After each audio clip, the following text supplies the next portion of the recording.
This is the story of a man named Stanley. Stanley worked for a company in a big building where he was employee number 427. Employee number 427's job was simple. He sat at his desk in room 427 and he pushed buttons on a keyboard. Orders came to him through a monitor on his desk, telling him what buttons to push, how long to push them, and in what order. This is what employee 427 did every day of every month of every year. And although others might have considered it soul-rending, Stanley relished every moment that the orders came in, as though he had been made exactly for this job. And Stanley was happy. And then one day, something very peculiar happened. Something that would forever change Stanley. Something he would never quite forget. He had been at his desk for nearly an hour when he realized that not one single order had arrived on the monitor for him to follow. No one had showed up to give him instructions, call a meeting, or even say hi. Never in all his years at the company had this happened, this complete isolation. Something was very clearly wrong. Shocked, frozen solid, Stanley found himself unable to move for the longest time. But as he came to his wits and regained his senses, he got up from his desk and stepped out of his office.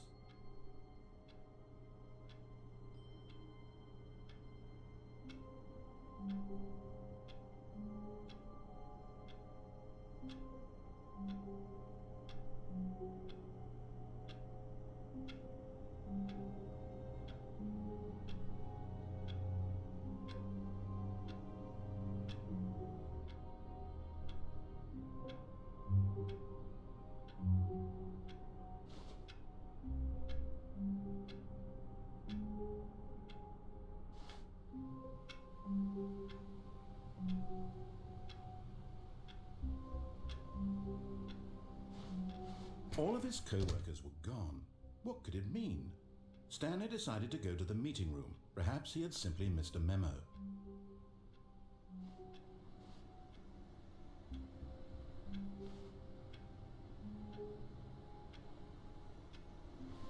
No matter how hard Stanley looked, he couldn't find a trace of his co-workers.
When Stanley came to a set of 2 open doors, he entered the door on his left.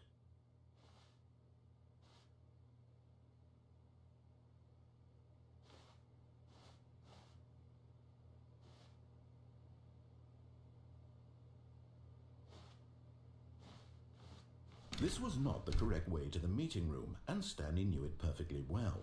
Perhaps he wanted to stop by the employee lounge first, just to admire it.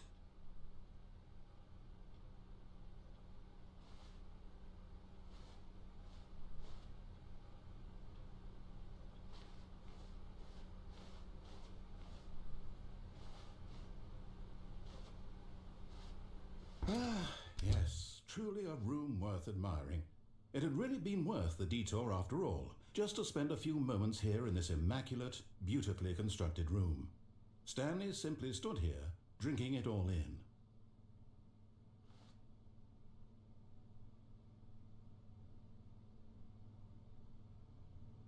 Yes, really, really worth it being here in the room. A room so utterly captivating that even though all your co-workers have mysteriously vanished, here you sit looking at these chairs and some paintings. Really worth it.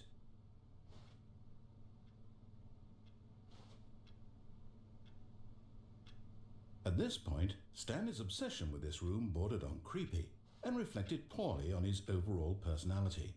It's possible that this is why everyone left.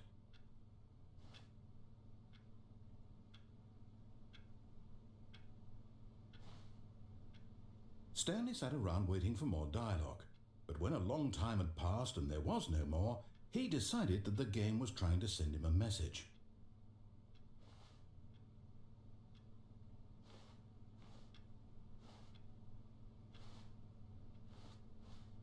But at last, he'd had enough of the amazing room and took the first open door on his left to get back to business.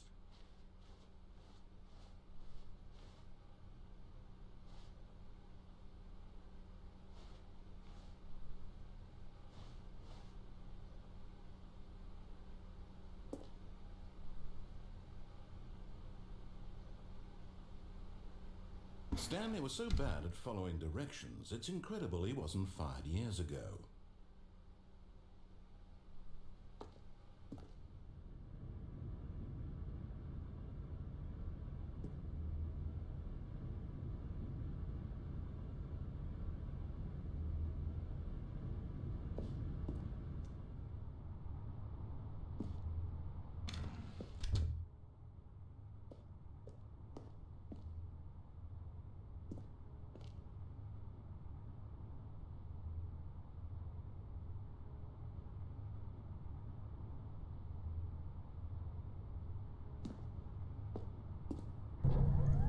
Look, Stanley, I think perhaps we've gotten off on the wrong foot here. I'm not your enemy, really, I'm not. I realize that investing your trust in someone else can be difficult, but the fact is that the story has been about nothing but you all this time. There's someone you've been neglecting, Stanley. Someone you've forgotten about. Please, stop trying to make every decision by yourself. Now, I'm not asking for me, I'm asking for her. This is it, Stanley. Your chance to redeem yourself, to put your work aside, to let her back into your life. She's been waiting.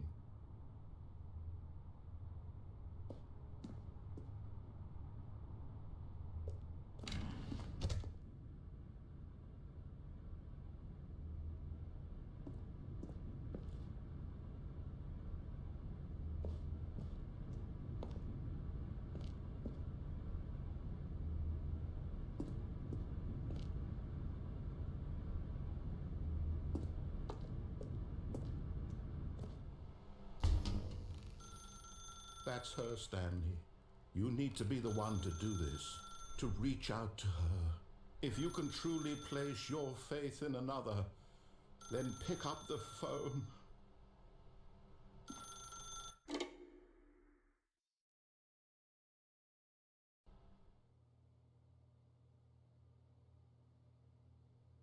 Oh, Stanley, is that you? Hold on, sweetie. Sorry to keep you waiting. I'm just pulling the bread out of the oven. All right. Okay, there we go. All right, now, I want you to come in and tell me all about your day. Gotcha. Oh, come on. Did you actually think you had a loving wife who'd want to commit their life to you? I'm trying to make a point here, Stanley. I'm trying to get you to see something. Come inside. Let me show you what's really going on here.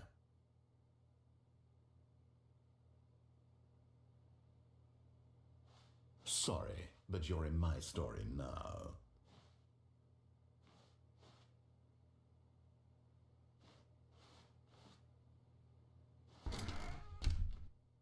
This is a very sad story about the death of a man named Stanley.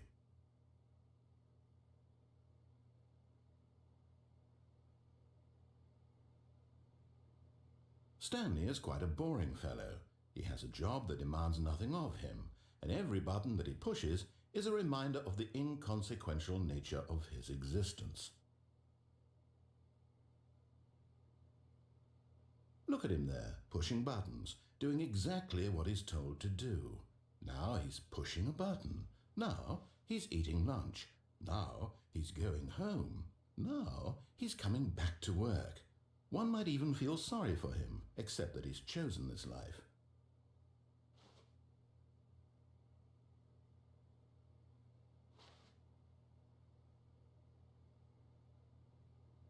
But in his mind, he can go on fantastic adventures. From behind his desk, Stanley dreamed of wild expeditions into the unknown, fantastic discoveries of new lands.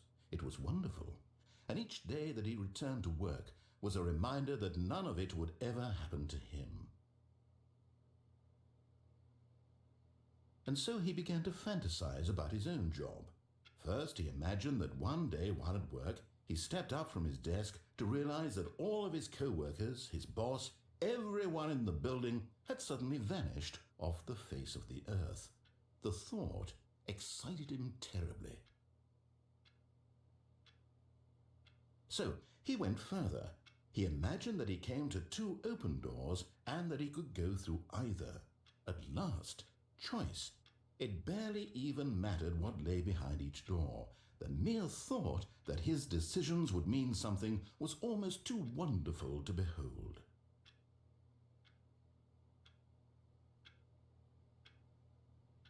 As he wandered through this fantasy world, he began to fill it with many possible paths and destinations.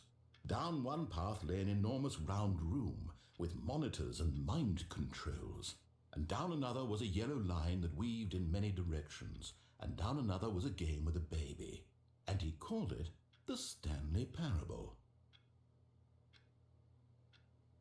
It was such a wonderful fantasy, and so in his head he relived it again, and then again, and again, over and over, wishing beyond hope that it would never end, that he might always feel this free.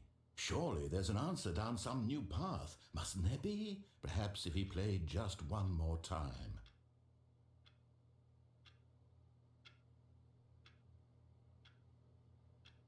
But there is no answer. How could there possibly be? In reality, all he's doing is pushing the same buttons he always has. Nothing has changed. The longer he spends here, the more invested he gets, the more he forgets which life is the real one.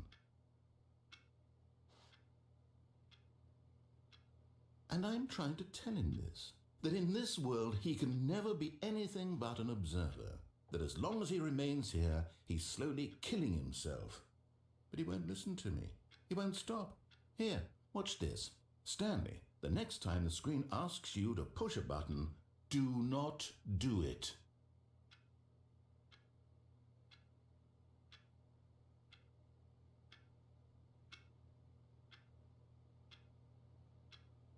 You see?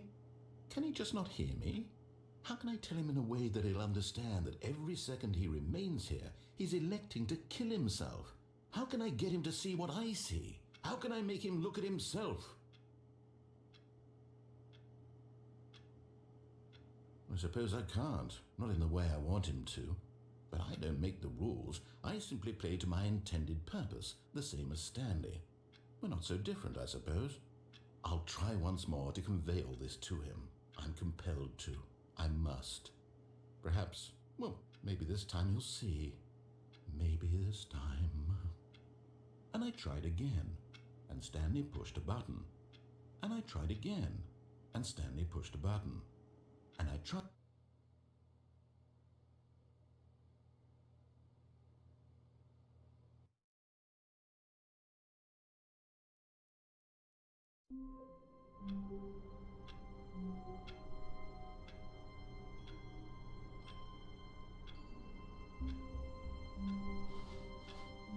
All of his co-workers were gone. What could it mean? Stanley decided to go to the meeting room. Perhaps he had simply missed a memo.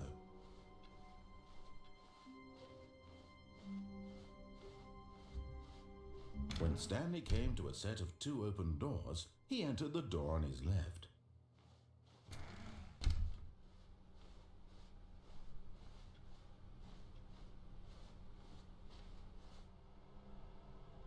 Yet there was not a single person here either.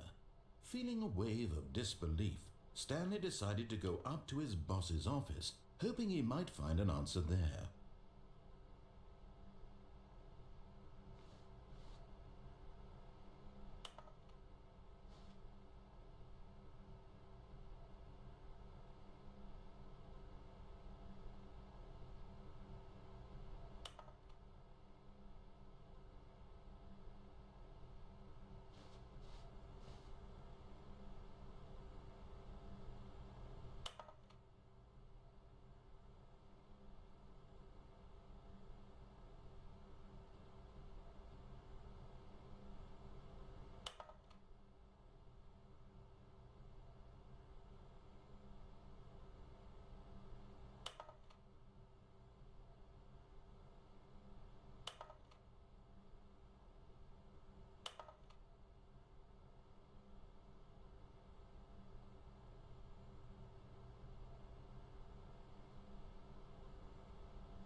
Coming to a staircase, Stanley walked upstairs to his boss's office.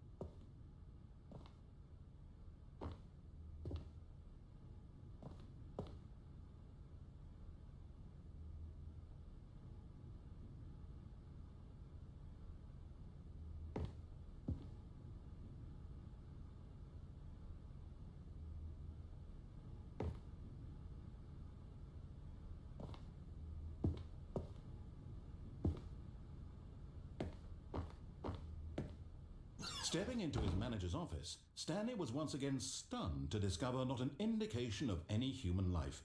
Shocked, unraveled, Stanley wondered in disbelief who orchestrated this, what dark secret was being held from him. What he could not have known was that the keypad behind the boss's desk guarded the terrible truth that his boss had been keeping from him, and so the boss had assigned it an extra secret PIN number, 2845. But of course, Stanley couldn't possibly have known this.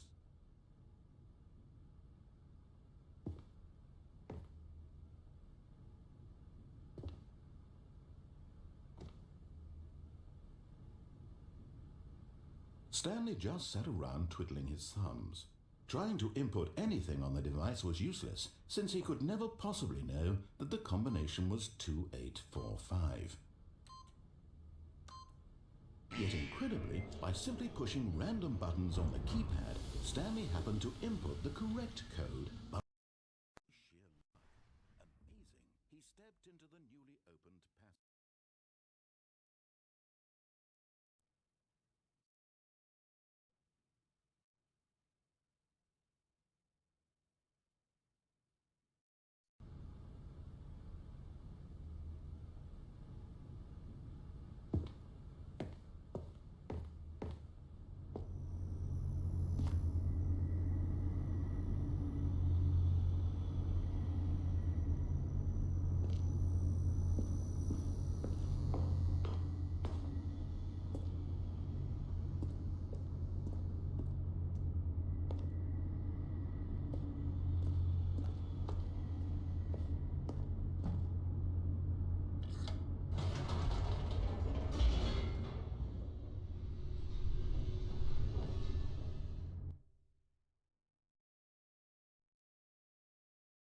Descending deeper into the building, Stanley realized he felt a bit peculiar.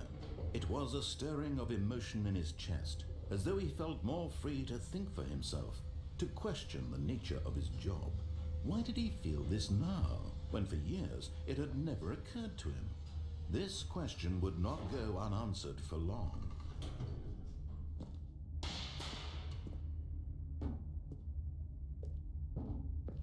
Stanley walked straight ahead through the large door that read Mind Control Facility.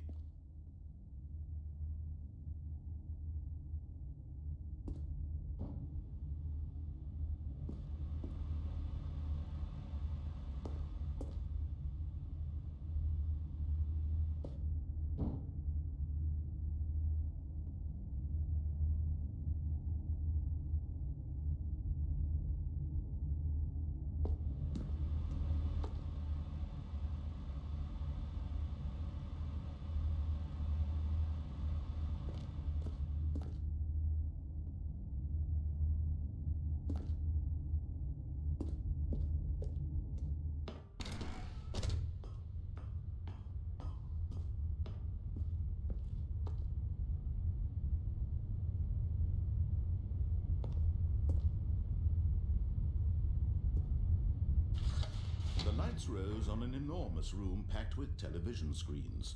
What horrible secret did this place hold? Stanley thought to himself. Did he have the strength to find out?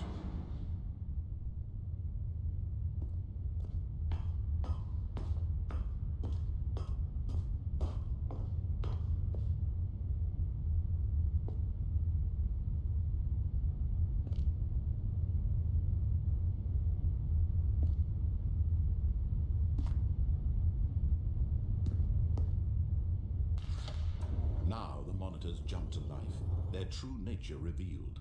Each bore the number of an employee in the building, Stanley's co-workers. The lives of so many individuals reduced to images on a screen, and Stanley, one of them, eternally monitored in this place where freedom meant nothing.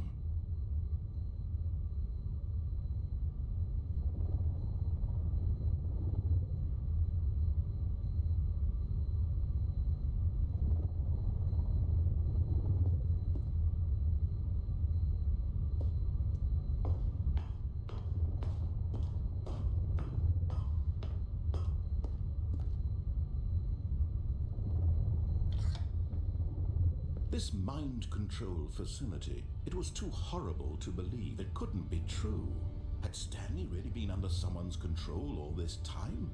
Was this the only reason he was happy with his boring job? That his emotions had been manipulated to accept it blindly?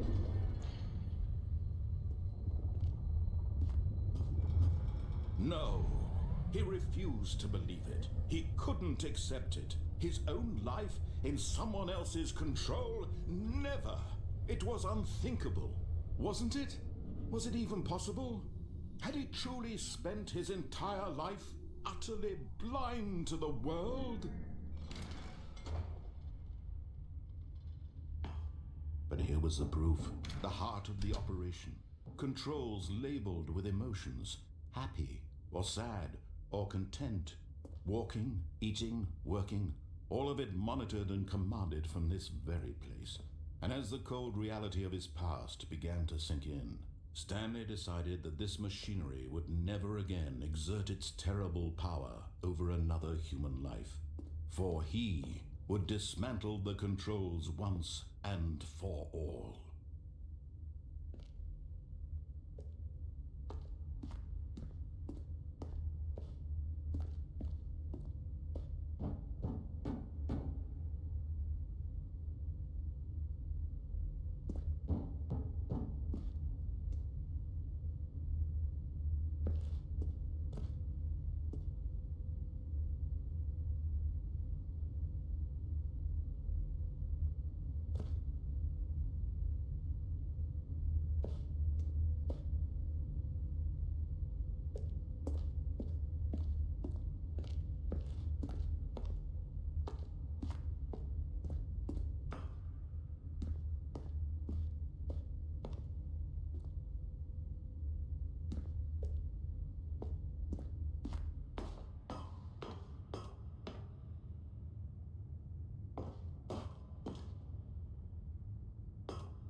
And when at last he found the source of the room's power, he knew it was his duty, his obligation, to put an end to this horrible place and to everything it stood for.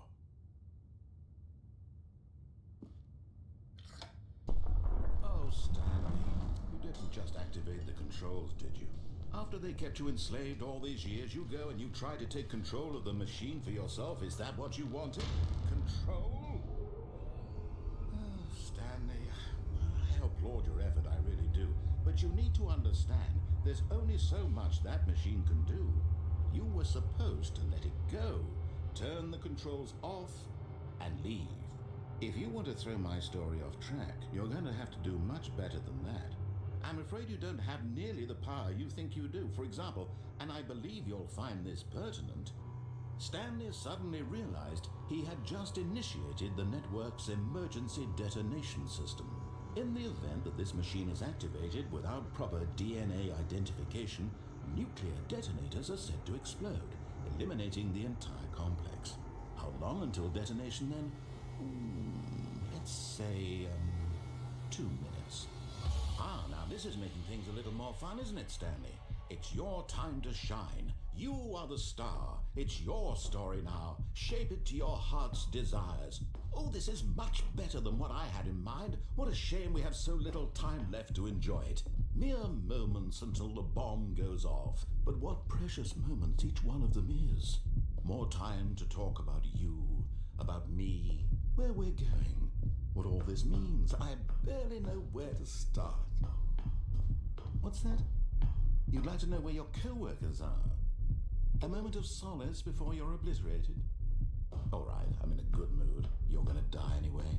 I'll tell you exactly what happened to them. I erased them. I turned off the machine. I set you free. Of course, that was merely in this instance of the story. Sometimes when I tell it, I simply let you sit there in your office forever, pushing buttons endlessly and then dying alone. Other times, I let the office sink into the ground, swallowing everyone inside, or I let it burn to a crisp. I have to say this, though, this version of events has been rather amusing. Watching you try to make sense of everything and take back the control wrested away from you, it's quite rich. I almost hate to see it go. But I'm sure whatever I come up with on the next go-around will be even better. My goodness, only 34 seconds left. But I'm enjoying this so much. You know what? To hell with it.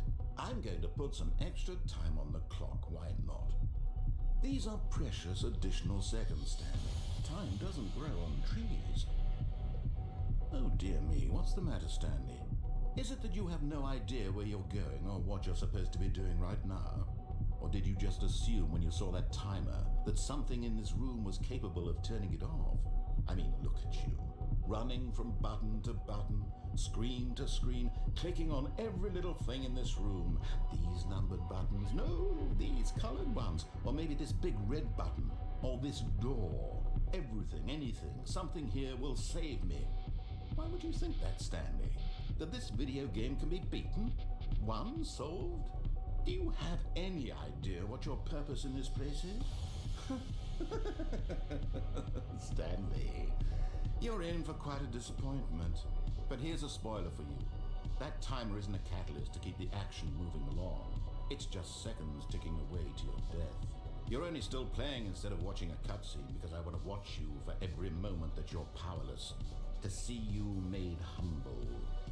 This is not a challenge, it's a tragedy. You wanted to control this world, that's fine. But I'm going to destroy it first, so you can't. Take a look at the clock, Stanley. That's 30 seconds you have left to strike. 30 seconds until a big boom and then nothing. No ending here, just you being blown to pieces. Will you cling desperately to your frail life, or will you let it go peacefully? Another choice. Make it count, or don't. It's all the same to me, all a part of the joke. And believe me, I will be laughing at every second of your inevitable life from the moment we fade in until the moment I say, happily ever after.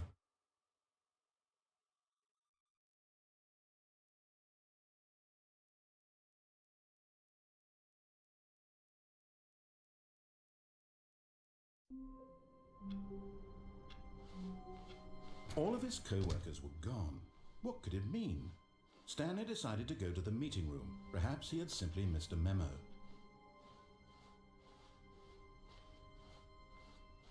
When Stanley came to a set of 2 open doors, he entered the door on his left.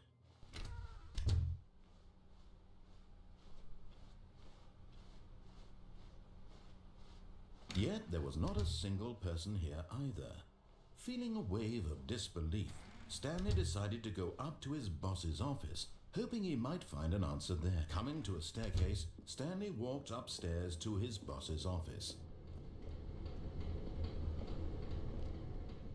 But Stanley just couldn't do it. He considered the possibility of facing his boss, admitting he had left his post during work hours. He might be fired for that. And in such a competitive economy, why had he taken that risk? All because he believed everyone had vanished. His boss would think he was crazy. And then something occurred to Stanley. Maybe, he thought to himself, maybe I am crazy. All of my co-workers blinking mysteriously out of existence in a single moment for no reason at all? None of it made any logical sense. And as Stanley pondered this, he began to make other strange observations. For example, why couldn't he see his feet when he looked down? Why did doors close automatically behind him wherever he went? And for that matter, these rooms were starting to look pretty familiar. Were they simply repeating? No, Stanley said to himself, this is all too strange. This can't be real. And at last, he came to the conclusion that had been on the tip of his tongue. He just hadn't found the words for it. I'm dreaming, he yelled. This is all a dream. Oh, what a relief Stanley felt to have finally found an answer, an explanation. His co-workers weren't actually gone. He wasn't going to lose his job. He wasn't crazy after all. And he thought to himself, I suppose I'll wake up soon. I'll have to go back to my boring real-life job pushing buttons. I may as well enjoy this while I'm still lucid. So he imagined himself flying and began to gently float above the ground. Then he imagined himself soaring through space on a magical starfield, and it too appeared. It was so much fun, and Stanley marveled that he had still not woken up. How was he remaining so lucid? And then perhaps the strangest question of them all entered Stanley's head. One he was amazed he hadn't asked himself sooner. Why is there a voice in my head dictating everything that I'm doing and thinking? Now the voice was describing itself being considered by Stanley, who found it particularly strange.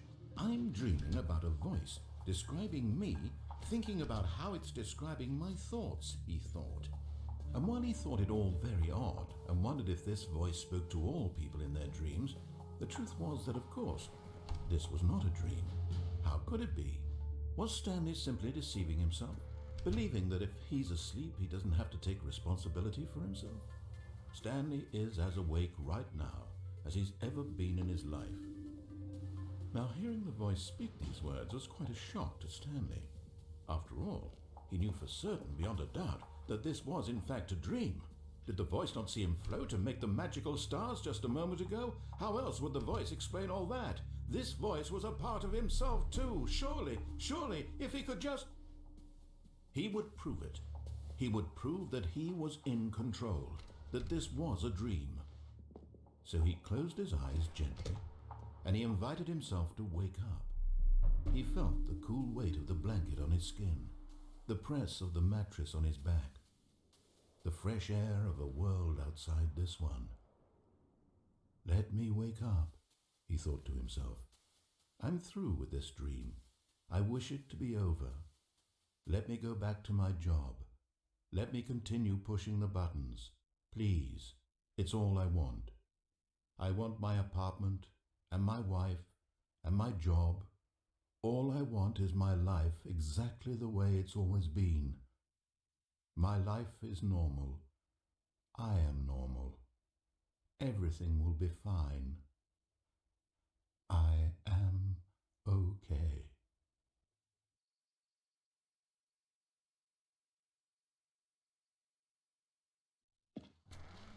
Stanley began screaming. Please, someone, wake me up. My name is Stanley. I have a boss. I have an office. I am real. Please, just someone tell me I am real. I must be real. I must be. Can anyone hear my voice? Who am I? Who am I? And everything went black.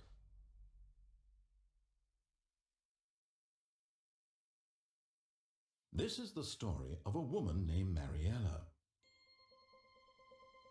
Mariella woke up on a day like any other.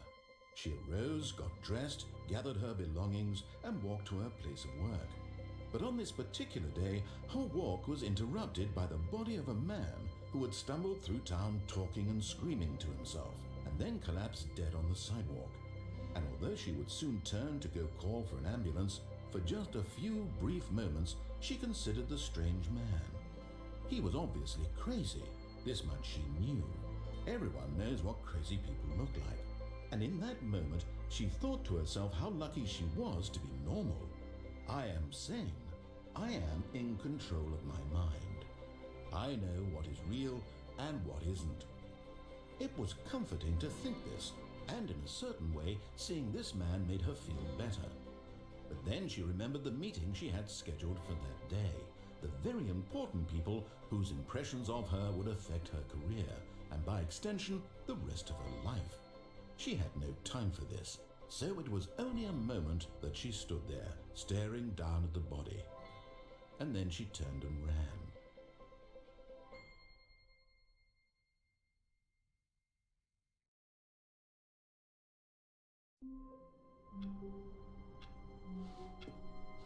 All of his co-workers were gone. What could it mean? Stanley decided to go to the meeting room. Perhaps he had simply missed a memo.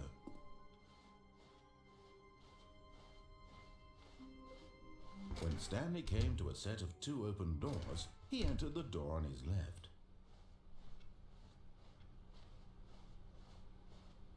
Yet there was not a single person here either. Feeling a wave of disbelief, Stanley decided to go up to his boss's office. Coming to a staircase, Stanley walked upstairs to his boss's office.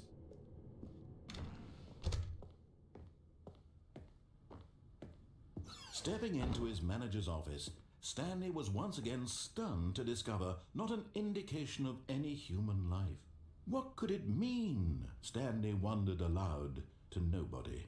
He began wildly tearing through papers on the boss's desk, pulling books off the shelf, looking behind paintings, desperate for clues to his situation. But his attention was caught by a keypad behind the boss's desk. What could its purpose be? In fact, this keypad guarded the terrible secret that lay buried below his feet, and so the boss had assigned it an extra secret PIN number, 2845. But of course, Stanley couldn't possibly have known this.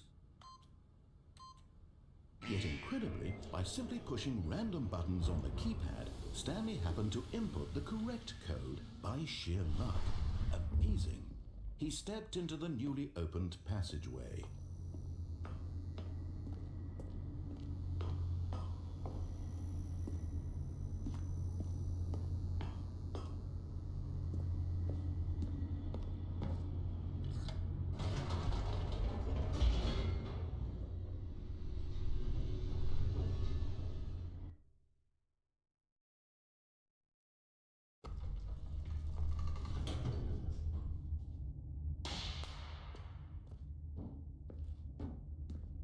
walked straight ahead through the large door that read Mind Control Facility.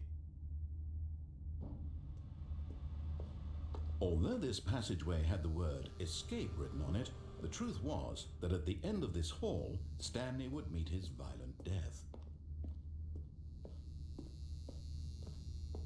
The door behind him was not shut. Stanley still had every opportunity to turn around and get back on track. At this point, Stanley was making a conscious, concerted effort to walk forward and willingly confront his death.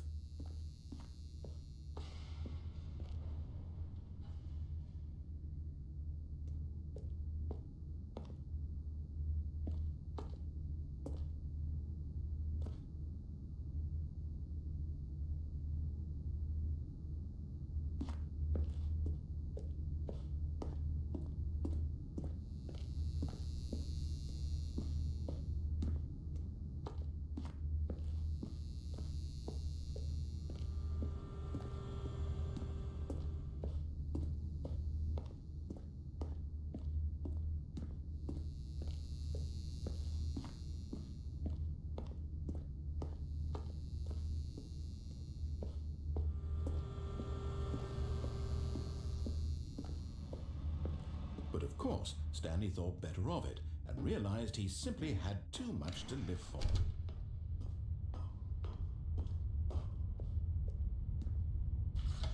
The lights rose on an enormous room packed with television screens. What horrible secret did this place hold? Stanley thought to himself. Did he have the strength to find out?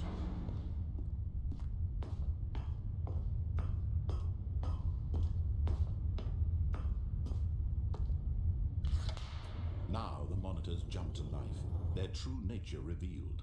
Each bore the number of an employee in the building, Stanley's co-workers. The lives of so many individuals reduced to images on a screen, and Stanley, one of them, eternally monitored in this place where freedom meant nothing.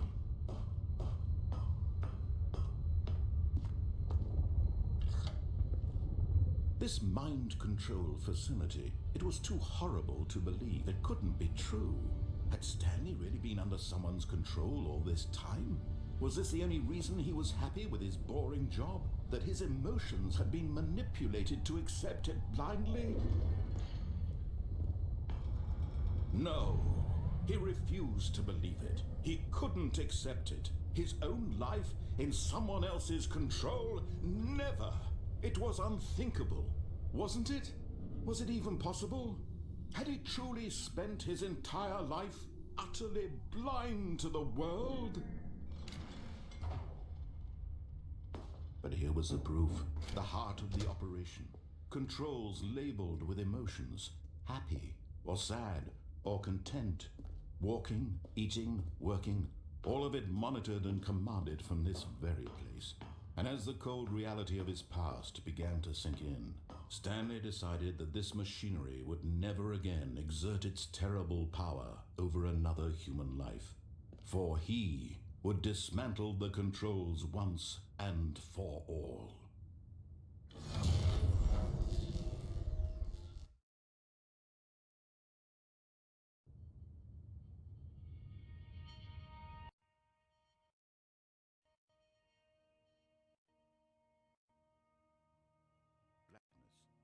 And a rising chill of uncertainty. Was it over? Yes. He had won. He had defeated the machine, unshackled himself from someone else's command. Freedom was mere moments away. And yet, even as the immense door slowly opened, Stanley reflected on how many puzzles still lay unsolved. Where had his co-workers gone? How had he been freed from the machine's grasp? What other mysteries did this strange building hold? But as sunlight streamed into the chamber, he realized none of this mattered to him, for it was not knowledge or even power that he had been seeking, but happiness. Perhaps his goal had not been to understand, but to let go. No longer would anyone tell him where to go, what to do, or how to feel. Whatever life he lives, it will be his. And that was all he needed to know. It was perhaps the only thing worth knowing. Stanley stepped through the open door.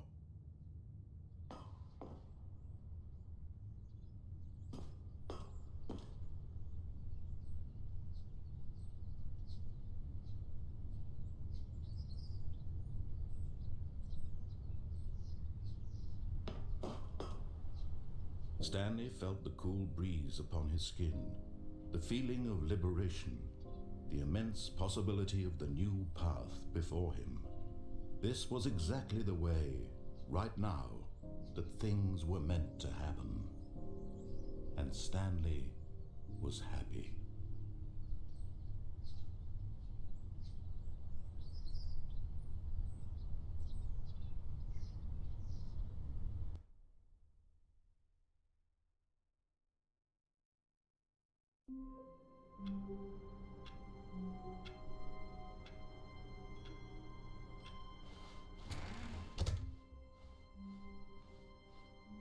When Stanley came to a set of two open doors, he entered the door on his left.